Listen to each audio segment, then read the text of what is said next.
तर मित्रांनो, आज आपण आलो ठाणे जिल्ह्यामधील मुरबाड तालुक्यामधल्या देहरी या गावात असलेल्या गोरखगडला भेट देण्यासाठी. तर जय महाराष्ट्र मित्रांनो, मी श्रीकांत स्वागत करतो माझ्या आजच्या व्हिडिओमध्ये. तर आज आपण करणार गोरखगडचा ट्रेक. तर चला तर पाहूया आजचा आपला ट्रेक कसा होतो. तर आणि मी या जर्नीमध्ये तुम्हाला मी सांगणार की गोरखगडचा ट्रेक किती रिस्की आहे, किती चांगला आहे आणि तो कधी केला पाहिजे, थंडीमध्ये की हिवाळ्यामध्ये. तर प्रवेशद्वारातून आपण आतमध्ये आल्यानंतर बघा सुंदर अशा पायऱ्या आहेत मस्तपैकी नीटनेटके आणि समजा साफ आहे पूर्ण परिसर इथला. आणि समोर मंदिर आहे. हा हा कधीपासून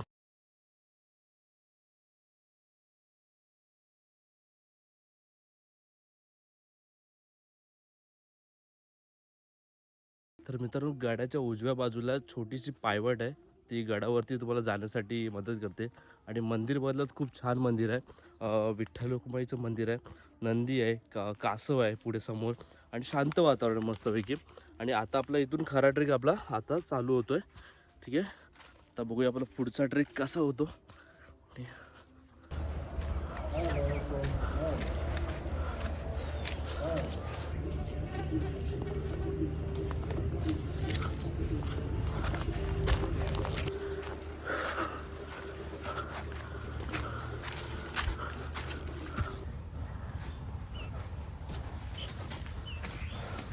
मित्रांनो, तुम्ही माझ्या मागे पाहताय की इथे तुम्ही आग लागलेली आहे बघा. बाजूला पूर्ण सगळं जंगल जळलं आहे. ठीक आहे, हा नैसर्गिक आगीमुळे हा सगळा प्रकार झाला आहे. तर तुम्ही मे महिन्यामध्ये गरमीमध्ये जर हा ट्रेक करायचा प्रयत्न करत असाल तर शक्यतो तुम्ही लवकर येऊन पूर्ण करण्याचा प्रयत्न करा. लवकर येऊन सकाळी दुपारी 12-1पर्यंत तुम्ही खाली पोचाल, म्हणजे त्यामुळे गरमीचा तुम्हाला किंवा या उन्हाचा जास्त तुम्हाला त्रास होणार नाही.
मित्रांनो, तुम्हाला छान गोष्ट दाखवतो बघा.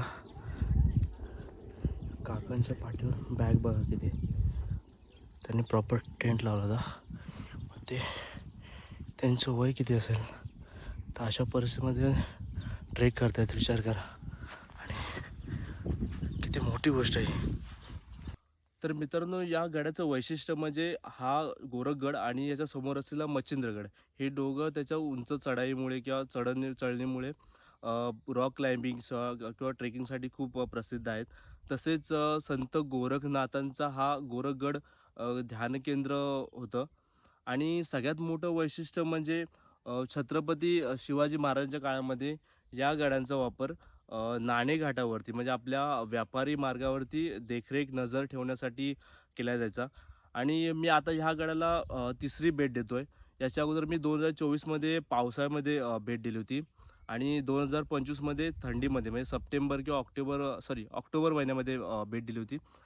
तर तुम्ही जर त्यावेळी जर या गडाला भेट द्याल ना, तुम्ही एकदम भारावून जाल या गडाला पाहून, की एवढा खतरनाक दिसतो ना, की बाजूला पूर्ण सगळं हिरवगार झाडी, थंड शांत वातावरण, पाण्याचा खळबळाट आणि हवेचे संत एकदम वाहणारे ओळ. असं तुम्हाला पाहून असं वाटेल की याला घरी जाऊ नये, की इथेच बसून राहावं, की आपलं सुद्धा घर अशा एक ठिकाणी असावं की समोर पाहून निसर्ग आपल्याला अनुभवता येईल. तर तुम्हाला जास्त वेळ हा गोरखगड जर अनुभवायचा असेल खूप चांगल्या पद्धतीने, तर मी तुम्हाला एक हे करेन, सजेशन देईन की थंडीमध्ये किंवा पावसाळ्यामध्ये शक्यतो ट्रेक करायचा प्रयत्न करा. आणि जर तुम्ही मार्च एप्रिल मे महिन्यात जर तुम्ही ट्रेक करताय तर शक्यतो सकाळी लवकर येऊन लवकर ट्रेक करायचा पूर्ण करण्याचा प्रयत्न करा, कारण उन्हाच्या त्रासामुळे तुम्हाला खूप पाणी प्यावं लागेल आणि तुम्हाला पाणी खूप जास्त कॅरी करावं लागेल. पाणी तसं पण तुम्हाला कॅरी करावंच लागेल, पण उन्हाळ्यामध्ये जास्त आपली बॉडी डिहायड्रेट होते, त्यामुळे तुम्हाला जास्त ते पाण्याचा वापर करावा लागेल. ठीक आहे, आता वरती एक छोटा दरवाजा आहे, तो टप्पा पार केल्यानंतर आपल्याला अजून एक वरचा शेवटचा टप्पा पार करायचा आहे. तो छोटा दरवाजा आहे, तो आपल्या इथून आपल्याला खालून दिसणार नाही. तुम्ही जेव्हा वरती जाल तेव्हा मी तुम्हाला दाखवेन. विचार करा की महाराजांची दूरदृष्टी त्यावेळी काय असेल ती, की आपल्याला शत्रू जर खालून चाल करून आला आपल्या गडावरती आला तर त्याला दरवाजा तो दिसणारच नाही. मग त्याला कळणार नाही की वरती गड आहे की नाही, किंवा आपली माणसं आहेत की नाही, शत्रू समोर आहे की नाही. तर विचार करा की त्यावेळी महाराजांची दूरदृष्टी काय असेल. तर तुम्हाला जेव्हा वरती जाईन तो छोटा दरवाजा दाखवेन तुम्हाला चढून झाल्यानंतर.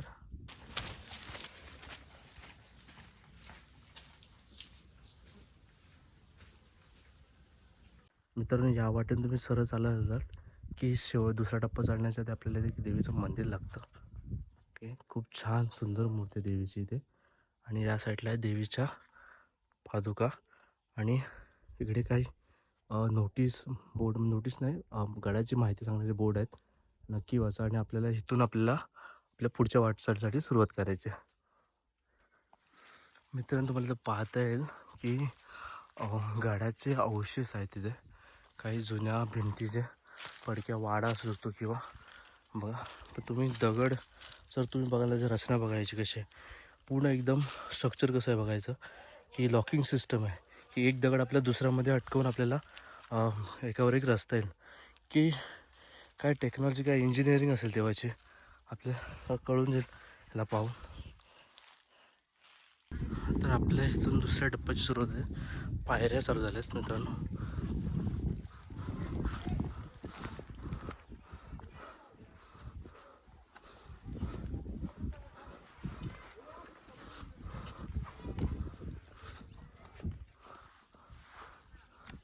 हा दरवाजा आहे तुम्हाला जो बोललो होतो मित्रांनो.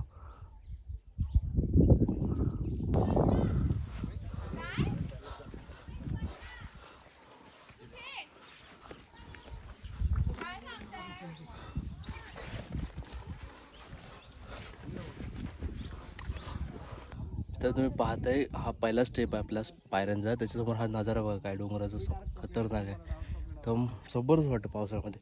आणि हा आपला आहे आता पायऱ्या स्टेप आहे, तुम्हाला दिसतो दरवाजावरती. हा दरवाजा खालून तुम्हाला अजिबात दिसत नाही. आता आपल्या ह्या पायऱ्या चढून वरती जायचं आहे. चलो.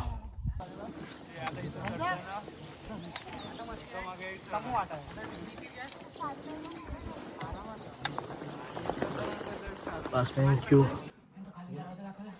मित्रांनो, हा तो दरवाजा आहे. आपण तुम्हाला खाली बोललो होतो की खालून तो दिसत नाही.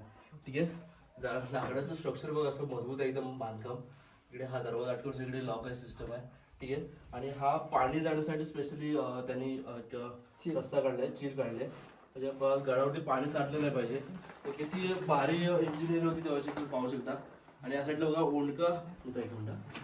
हा ओंडका किंवा लाकूड टाकण्यासाठी इकडे बघा हे आहे ऑप्शन आहे तुम्हाला, की हे टाकल्यानंतर तुमचा दरवाजा पूर्ण लॉक होऊन जातो. की हा वापर खूप जास्त करायचा पूर्वीच्या काळामध्ये.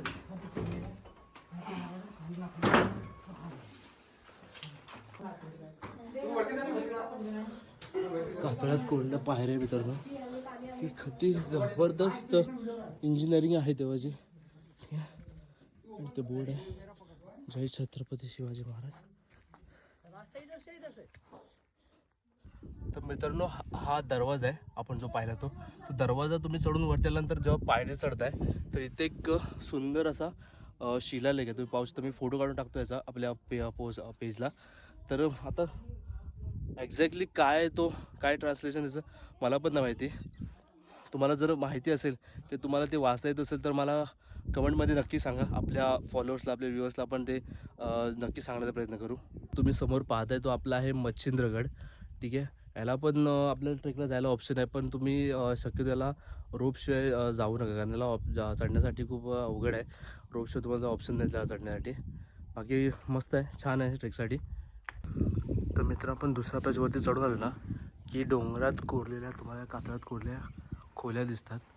या त्या काळच्या लोकांनी म्हणजे इथे राहण्यासाठी किंवा वस्तीसाठी खोल्या बांधल्या असेल. मी आतमधून दाखवतो तुम्हाला कशा आहेत या. एकदम व्यवस्थित पद्धतशीर खोल मजबूत बांधकाम आहे. इथे खूप सारे लोक ट्रेकिंग टेंट वगैरे लावतात.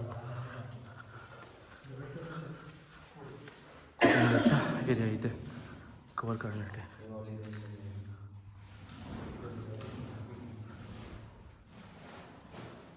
तर थोडं आपण इथे विचारायला गेले, पाणी वगैरे पिलं आहे आणि आता आपण पुढच्या ट्रेकला सुरुवात करतो आहे. आता आपला पुढचा लास्टचा शेवटचा स्टेप आपण मारतो आता. नेक्स्ट ठीक आहे. आता आपण शेवटच्या पॅचच्या टप्प्याला सुरुवात करतो. इथून बोललो होतो ना, त्याच्या उभ्या शिड्या एकदम स्ट्रेट शिडी आहेत. तर चढताना तुम्ही सावधगिरी पाळा. तर बॅग येत असेल तर अजून जास्त काळजी घ्यायला लागेल तुम्हाला. शक्यतो बॅग नका घेऊन जाऊ, पाण्याच्या बॉटलमध्ये कॅरी करा. आणि समोर हा नजारा काय वाटतं, भारी वाटतं यार, खतरनाक. तर मित्रांनो आता आपण शेवटच्या टप्प्यात आहोत. ठीक आहे. आता मी तुम्हाला पायऱ्या दाखवतो कशा वरती एकदम स्ट्रेट आहेत त्या. आणि पाठीमागचा नजारा तुम्ही पाहू शकता, काय खतरनाक व्ह्यू आहे. ठीक आहे. आता आपल्याला शिड्या चढायच्या आहेत. ठीक आहे. तुम्ही चढताना एक लक्षात ठेवा की ह्या पायऱ्यांना साईडला खाच आहेत, तर ज्याचाच वापर करून तुम्ही सपोर्ट घेऊन वरती चढू शकता इझिली.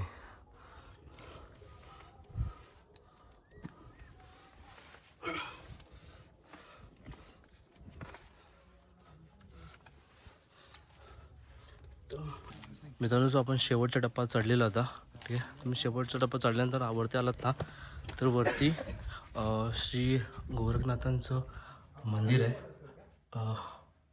पिंड आहे श्री महादेवांची आणि छोटंसं हे मंदिर आहे.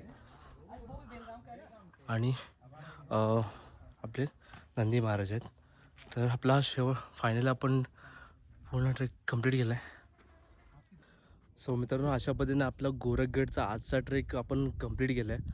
आपण पूर्ण वरती गडावरती पोचतो आणि आपला स्वराज्याचा भगवा बघा कसा अभिमानाने आणि ताठमानेने फडकतो आहे. तर या साईडला हा अथांग सह्याद्री ताट छाती एकदम ताट उभी करून आपल्यासमोर आहे. तर अशा गोरखगडाची आपली आजची ट्रेक इथं पूर्ण झाले. जातानाचा पण काही मी पॅचचे व्हिडिओ टाकेन. तर तत्पूर्वी मी सांगतो की जो शेवटचा टप्पा आहे तो खूप खतरनाक आहे. म्हणजे पायऱ्या पूर्ण स्ट्रेटवरती आहेत. तर शक्यतो तुम्ही बॅग येताना कॅरी करू नका. बॅग खाली जी जागा आहे आपली खाली जे खोल्या आहेत रिकामी तिथे ठेवून द्या. फक्त पाण्याची बॉटल एक कॅरी करा, कारण वरती ताण लागणार तुम्हाला, तर पाणी थोडं अवेलेबल पाहिजे. तर तुम्हाला जर पॉसिबल असेल बॅग घेऊन तर तुम्ही बिंदास या. आणि ह्या गडाचे तुम्हाला मी पावसाळ्यात देऊन फोटो काही टाकेन तुम्हाला, की तुम्हाला अजून चांगलं बघायला आवडेल, किंवा तुम्ही पावसाळ्यात पण सुद्धा एक ट्रेक करू शकता.